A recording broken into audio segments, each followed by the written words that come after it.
different visions for our country. One that is focused on the future, and the other that is focused on the past, and an attempt to take us backward. But we're not going back. And I do believe that the American people know we all have so much more in common than what separates us, and we can chart a new way forward. And a vision of that includes having a plan, understanding the aspirations, the dreams, the hopes, the ambition of the American people, which is why I intend to create an opportunity economy, investing in small businesses, in new families, in what we can do around protecting seniors, what we can do that is about giving hardworking folks a break and bringing down the cost of living. I believe in what we can do together that is about sustaining America's standing in the world and ensuring that we have the respect that we so rightly deserve, including respecting our military and ensuring we have the most lethal fighting force in the world.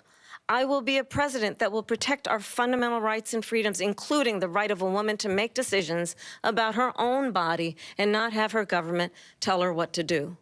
I'll tell you, I started my career as a prosecutor. I was a DA, I was an attorney general, a United States senator, and now vice president. I've only had one client, the people.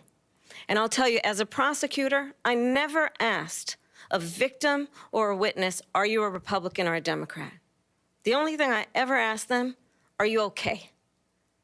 And that's the kind of president we need right now. Someone who cares about you and is not putting themselves first.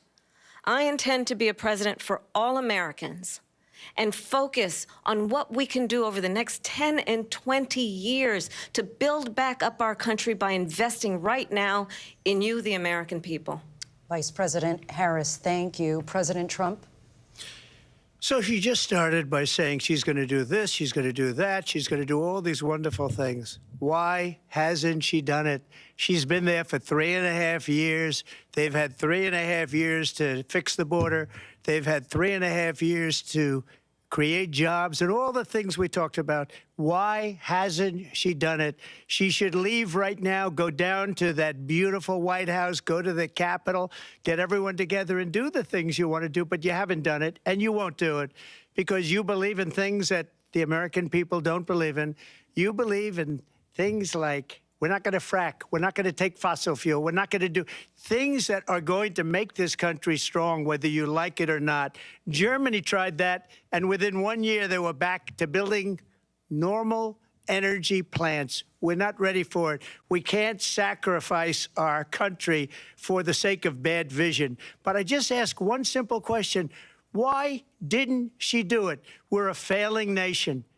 We're a nation that's in serious decline. We're being laughed at all over the world. All over the world, they're laughing. I know the leaders very well. They're coming to see me. They call me. We're laughed at all over the world. They don't understand what happened to us as a nation. We're not a leader. We don't have any idea what's going on. We have wars going on in the Middle East. We have wars going on with Russia and Ukraine. We're going to end up in a third world war, and it'll be a war like no other because of nuclear weapons, the power of weaponry. I rebuilt our entire military. She gave a lot of it away to the Taliban. She gave it to Afghanistan. What these people have done to our country, and maybe toughest of all, is allowing millions of people to come into our country. Many of them are criminals, and they're destroying our country.